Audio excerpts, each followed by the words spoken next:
vestibulocerebellum, that it has got connections with the vestibular apparatus, and it is concerned with the equilibrium and the balance, and it is also known as the archicerebellum. So the vestibulocerebellum, it is concerned with the balance and the equilibrium. Second part is spinocerebellum, or also known as the paleocerebellum. It consists of the intermediate zone of the cerebellar hemisphere. So the intermediate zone of the cerebellar hemisphere is known as the spinocerebellum or the paleocerebellum. This region receives proprioceptive input from the body and a copy of the motor plan from the motor cortex, and it is concerned with the coordination of the movement. So spinocerebellum, it is concerned with the coordination of the movements. Third part is the cerebrocerebellum or the neocerebellum, and it is the lateral portion of the cerebellar hemisphere.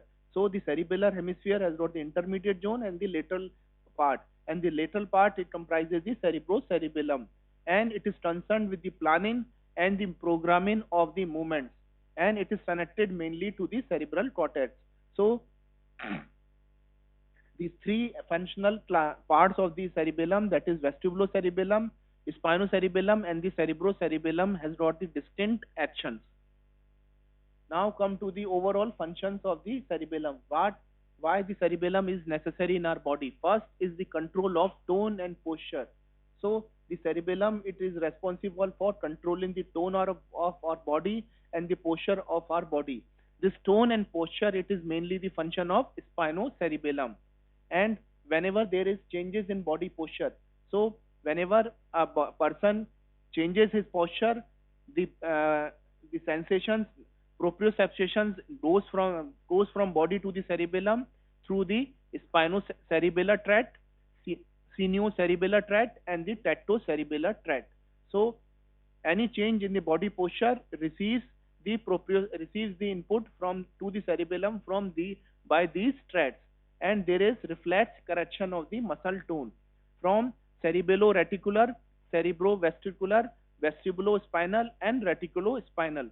So any change in body posture, sensations gone from the body to the cerebellum, and it goes the reflex correction of the muscle tone through these pathways, and there is easy maintenance of new posture. So the cerebellum, it is responsible for controlling the tone and posture. Second function of the cerebellum is the control of equilibrium, and this equilibrium, it is mainly the function of vestibulocerebellum. Then there is a control of voluntary movements. So the cerebellum acts as a comparator servo mechanism, and it receives two types of information. First is the plan of movement and what the actual movement results, and these two are compared, and error is calculated.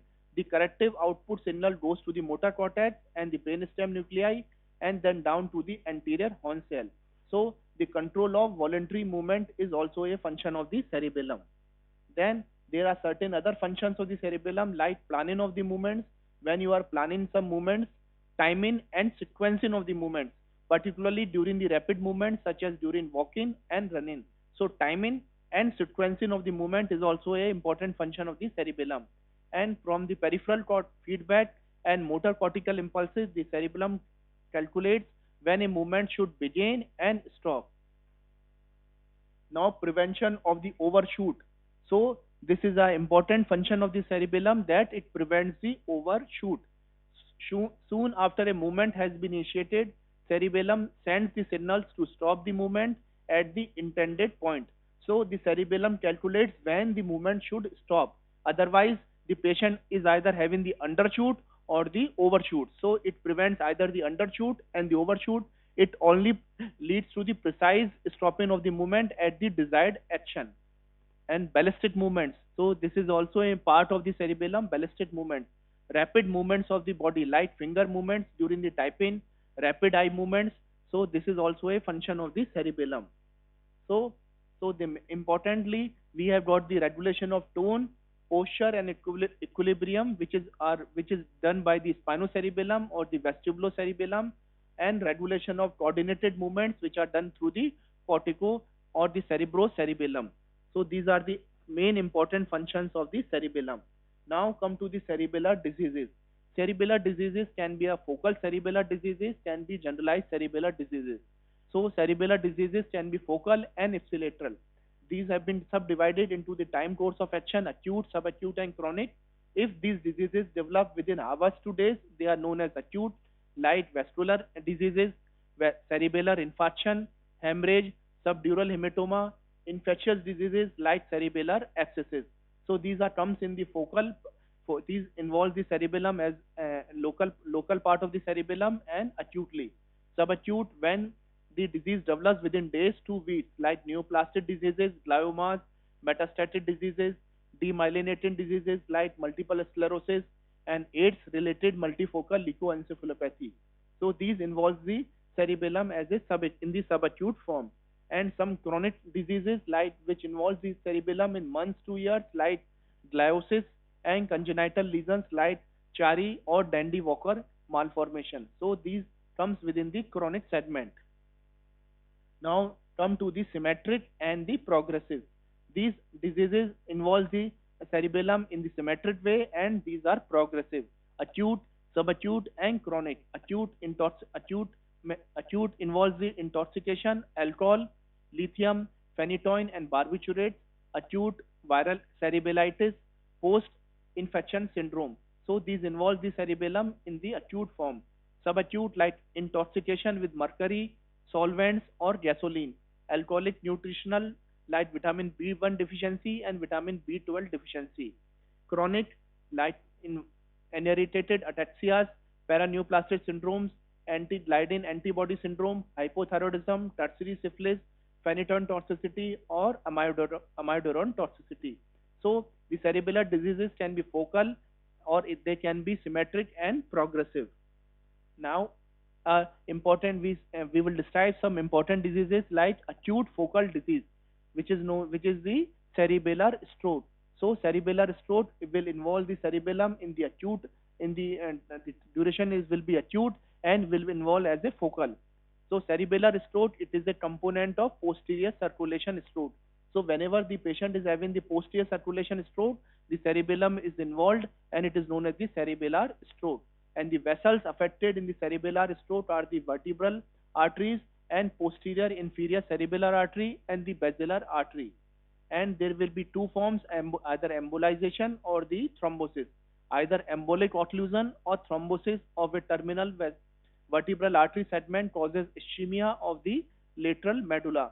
So whenever there is a involvement of cerebellum, there is also involvement of the medulla also. And there is a important syndrome which is known as the lateral medullary syndrome or the Wallenberg syndrome. What is this syndrome? There is a combination of vertigo, numbness of the ipsilateral face and contralateral limbs, diplopia, hoarseness, dysphagia, dysarthria, and ipsilateral Horner syndrome. So these are the components of the Wallenberg syndrome or the lateral medullary syndrome. And most of the cases of Wallenberg syndrome results from ipsilateral vertebral artery occlusion. And in the remainder, the pica, that is the posterior inferior cerebellar artery occlusion, is responsible.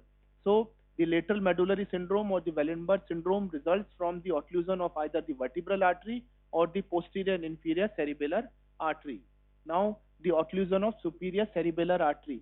So there are superior cerebellar artery and the inferior cerebellar artery. This inferior cerebellar artery divides into anterior inferior cerebellar artery and posterior inferior cerebellar artery.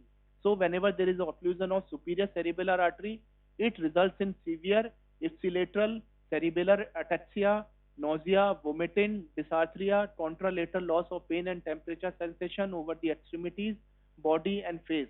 So these are the clinical features which develops by the occlusion of superior cerebellar artery.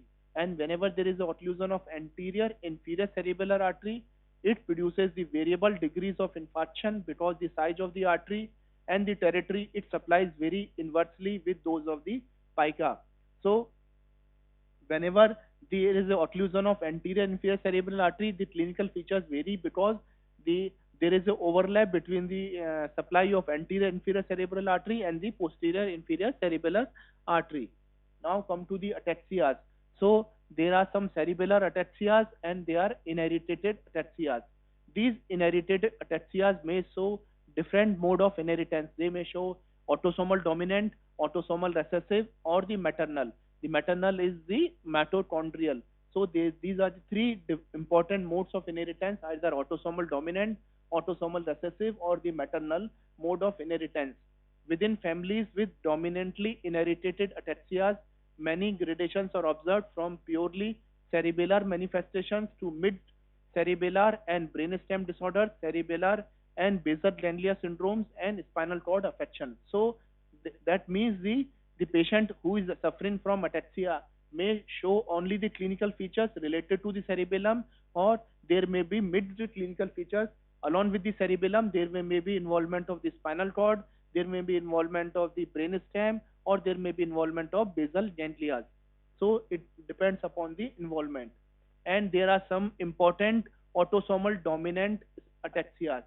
This autosomal dominant spinocerebellar ataxias include spinocerebellar ataxia type 1 to type 48.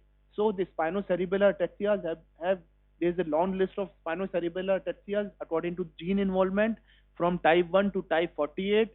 There is also a dentatorubral pallidoluysian atrophy, that is DRPLA, and episodic ataxias type 1 to type 7. So this is this is a long list of spinocerebellar ataxias, and the clinical phenotypes of these spinocerebellar ataxias overlap. So the clinical features of these different spinocerebellar ataxias have got or have overlapping clinical features, and the genotype has become the gold standard for diagnosis and classification. How these spinocerebellar ataxias has diagnosed? They are diagnosed through genotyping. So according to the gene involvement, they have been classified and diagnosed. And although the phenotype is variable for any given disease gene, a pattern of neuronal loss with gliosis is produced that is relatively unique for each ataxia. For each ataxia, a neuronal loss with gliosis, it is produces the specific pattern of neuronal loss with gliosis. There are some certain important autosomal recessive ataxias also, and the important autosomal recessive ataxia is the Friedreich's ataxia, and it is the most common form of inherited ataxia, comprising one half of all hereditary ataxias. This Friedreich's ataxia, it may occur either in a classical form or in association with a genetically determined vitamin E deficiency syndrome, and the two forms are clinically indistinguishable. So this Friedreich's ataxia may be in the pure form, or it may be associated with the vitamin E deficiency syndrome. But the clinical features of both the syndromes are similar. And the Friedreich's ataxia usually present before the age of 25 with progressive staggering gait, frequent falls, and titubation. So this is the presenting manifestation of Friedreich's ataxia. The patient presents with the staggering gait, frequent falls, and titubation, and the lower extremities are more severely affected than the upper extremity. Dysarthria occasionally is the presenting symptom, or the cardiomyopathy is the presenting sign. So the patient may present to you with either dysarthria or the cardiomyopathy. And when we do the neurologic examination, we will find nystagmus, loss of fast static eye movements, dysmetria, and ataxia of the trunk and the limb extremities. But the prognosis is poor because the median age of death is 35 years, and women have got a better prognosis than the men, and cardiac involvement occurs in majority of the patients. Around 90% of patients has got cardiac involvement in the form of cardiomegaly, symmetric hypertrophy, murmurs, conduction defects. There may be moderate mental retardation, or psychiatric syndromes may be seen in a small percentage of patients. And the primary sites of pathology are the spinal cord, dorsal root ganglion cells, and the peripheral nerves. So this Friedreich's ataxia may involve other parts of the body apart from the cerebellum, and there may be slight atrophy of the cerebellum, and the cerebral gyri may be seen in the patients of Friedreich's ataxia. Another autosomal recessive ataxia is the ataxia telangiectasia. So what is the meaning of telangiectasia? So there is a dilatation of small vessels in the body, which is, and along with this there is a presence of ataxia. So the patients with ataxia telangiectasia present in the first decade of life. So this is the age of presentation in the first decade of life with progressive telangiectatic lesions associated with deficits in the cerebellar function and the nystagmus. So if you are finding a combination of telangiectasia along with the cerebellar signs, you may suspect the patient might be suffering from ataxia telangiectasia. And the neurologic manifestations correspond to those with Friedreich's ataxia, and they should be included in the differential diagnosis. So the Friedreich's ataxia comes in the differential diagnosis of ataxia telangiectasia. Now, certain important clinical features of cerebellar diseases. So, first is the dysmetria. So, what is dysmetria? That is inability to adjust the movements to a certain distance when attempting to touch an object with a finger. So, the patient can have hypometria or can be hypermetria, and it's due to failure of damping and timing functions of the cerebellum, and it is tested by the finger nose test. So if you have to see to look for the dysmetria, so what is the test? So the finger nose test. So we ask the patient to stretch his arm and to touch his nose with the finger. So usually we are able to precisely touch our nose with the finger, but in the patients of cerebellum there is slight jerky movement, and there will be either hypometria or there will be hypermetria. So this is the undershoot or this is the overshoot. So this is the dysmetria. So this is the picture showing how to test for dysmetria by the finger nose test. Another is the dysarthria. Dysarthria means difficulty in producing the clear speech. So there will be a cerebellar speech. Cerebellar speech is the scanning speech. So it is the result of smooth progression and prediction of movements in the muscles of the larynx, mouth, and respiratory muscle. So the patient who is suffering from cerebellar diseases will show the dysarthria. Then there is a dysdiadochokinesia. What is dysdiadochokinesia? That is inability to perform rapid alternate opposite movements such as repeated pronation and supination of the hand. And it is due to failure of predictive and smooth progressive function of the cerebellum. So how will you do the dysdiadochokinesia? So we ask the patient to rapidly do these movements, rapidly opposite movements of the finger. First with the one hand, second with the other hand. So we are in the normal patient, the patient is able to do these activity very fast. But in the patient of cerebellum, he will not able to do these movements. So opposite movements such as the pronation and supination. So he will do like this. So this is the dysdiadochokinesia. So it is also important feature of cerebellum. Then is rebound phenomena. What is rebound phenomena? So there is a overshooting of a limb when a resistance to its movement is removed. So patient with cerebellar disease cannot stop the movement of the limb and the forearm flies backward. So suppose I am the patient and opposite is the examiner, and the examiner put the resistance according to the arm. I am doing the resistance to my side, and the examiner is putting the resistance to his side. So in the normal cases, when the resistance is applied, a normal person can hold this arm, but in a patient of cerebellum, when the resistance is applied, the patient will rapidly do the injury to the self. So this is the rebound phenomena, which is seen in the cerebellar diseases. Now, decomposition of movement. So there is difficulty in performing simultaneous movements at more than one joint. In a normal patient, simultaneous movements at more than one joint is possible, but it is not possible for a patient who is suffering from cerebellar disease. So there is a decomposition of movement. So there is a nystagmus. So there is a involuntary rapid rhythmic oscillation of the eyeballs. So tremors, also known as the tremors of the eyeballs, that occur when one tries to fix an object to one side of the head. So if you are to look for the nystagmus, ask the patient to focus on your finger. So you will see there is a rapid alternating movement, rapid involuntary movements of the eyeball. So this is the nystagmus, and there is a staggering gait. So the patient walks on a wide base in an unsteady, drunken, swaying manner and tends to fall on the affected side. So when we ask the patient of a cerebellar disease to walk, the patient has got the staggering gait. So the gait will be wide-based gait, and the patient will sway like the alcoholic patient. and there is a tendency to fall on the affected side. Suppose the patient has the involvement of right cerebellar hemisphere. So the patient, when the patient will fall, so he will fall on the right side. Suppose the patient is within the involvement of left cerebellar hemisphere, when we ask the patient to fall, so the patient will fall on the left side. But when there is involvement of vermis, the patient may fall either front or in the back.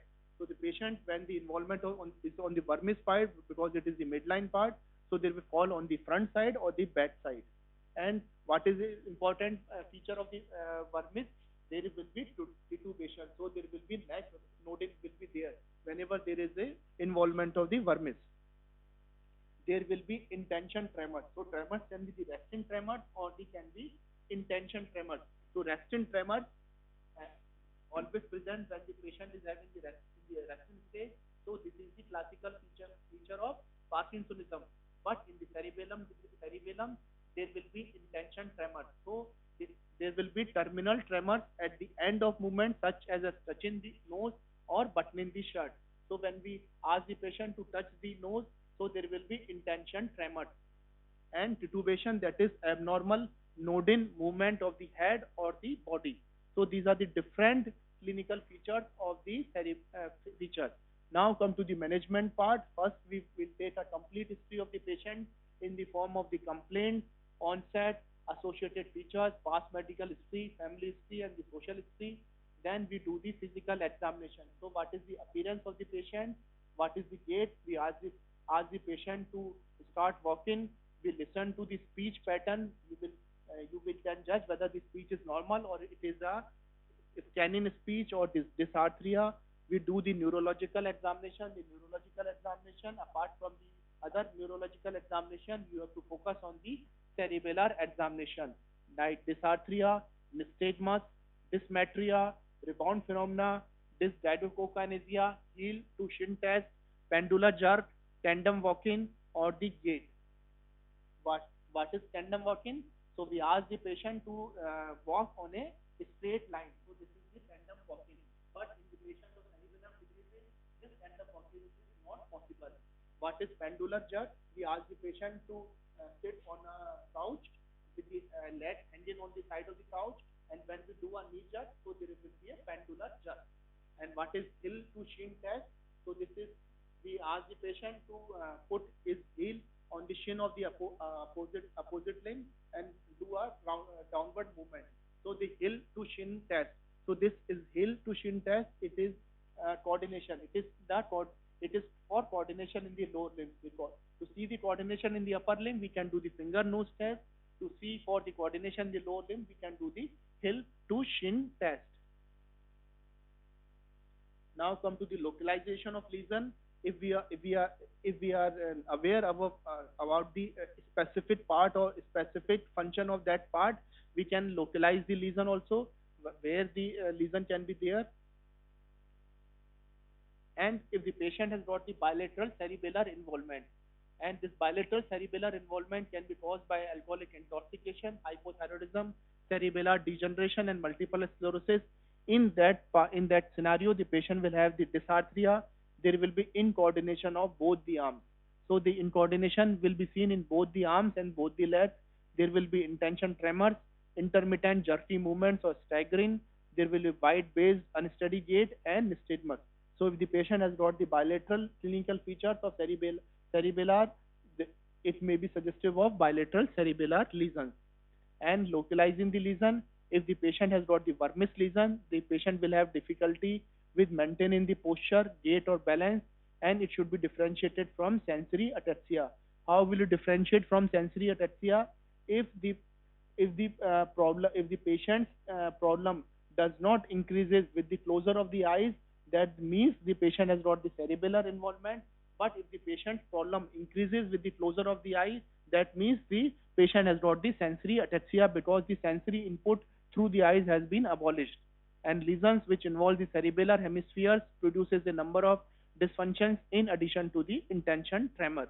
So by these clinical features, we can localize the lesion also. And there is the anterior vermis syndrome and the posterior vermis syndrome. This anterior vermis syndrome involves the leg region of the anterior lobe, and it results from the atrophy of the rostral vermis, most commonly caused by the alcohol abuse, and it results in staggering gait, trunk and leg dystaxia, and the posterior vermis syndrome involves the flocculonodular lobe, and it usually results as a result of brain tumor in the children, mostly the medulloblastoma, and it results in truncal dystaxia or the ataxia. And if if your patient is suffering from the cerebellar disease, you should go for certain investigations. First, the general investigations in the form of CBC, ESR, RFT, LFT, RBS, brain imaging, viral serologies, ceruloplasmin level, serum and urine copper, and the cerebrospinal fluid should be tested for syphilitic infection in patients with progressive ataxia and other features of Tape's dorsalis. Similarly, antibody titers for the Lyme disease and Legionella should be measured, and genetic studies to find out which type of spinocerebellar ataxia it is. And the most important goal in the management of patients with cerebellar diseases is to identify treatable disease entities. And you should go for acute stroke management, management of complications. The mass lesions must be recognized promptly and treated appropriately. The paraneoplastic disorders can be identified and underlying primary cancer is addressed. And these disorders are often refractory to therapy, but some patients improve following the tumor removal. And ataxia with anti-gliadin antibodies and gluten and sensitive enteropathy may improve with a gluten-free diet. Malabsorption syndromes leading to vitamin E, vitamin B1, vitamin B12 deficiency may lead to ataxia. Hypothyroidism, it is easily treated with thyroxine replacement. Amino acidopathies, leukodystrophies, urea cycle abnormalities, and mitochondrial encephalomyelopathies may produce ataxia, and some dietary or metabolic therapies are available for these disorders. And the deleterious effects of phenytoin and alcohol on the cerebellum are well known, and these exposures should be avoided in patients with ataxia of any cause. So the history regarding the use of phenytoin and alcohol should be focused in the patients suffering from cerebellar diseases. And there is no proven therapy for any of the autosomal dominant ataxias. Spinocerebellar ataxia type 1 to type 6, so there is no any proven therapy. And there is preliminary evidence that edbinon, which is a free radical scavenger, can improve myocardial hypertrophy in patients with classic Friedreich's ataxia, but there is no current evidence that it improves the neurologic function. So there is evidence that this drug, that is idbinon, improves the cardiomyopathy in patients of Friedreich's ataxia, but there is no role in improvement on the neurologic part. And there is another drug which is known as riluzole. This riluzole showed that it is a glutamate antagonist and it may offer certain benefits. Iron chelators and antioxidant drugs, these are harmful in Friedreich's patients because they may increase the heart muscle injury. The acetazolamide can reduce the duration of the symptoms of episodic ataxia. At present, identification of at-risk person genotype together with appropriate family and genetic counseling can reduce the incidence of these cerebellar syndromes in future generations. So genetic counseling is must in the patients who are suffering from spinocerebellar ataxia. Otherwise, these diseases may go into the future generations also. And the treatment is multidisciplinary approach, which is headed by the neurologist, and it also involves the physician, physiotherapist, speech therapist, extra, and other specialties and subspecialties as defined by the etiology diagnosis. And in the summary, the cerebellum, it is responsible for the coordination of movements, and diseases of the cerebellum manifest in a wide spectrum of movement disorders. And the diagnosis of cerebellar diseases is usually clinical, though etiologies are extensive. Management is targeted at the cause, and Friedreich's ataxia, it is the commonest cause of cerebellar ataxia, and with supportive care, a significant level of comfort can be achieved and maintained in patients with cerebellar diseases. Thank you.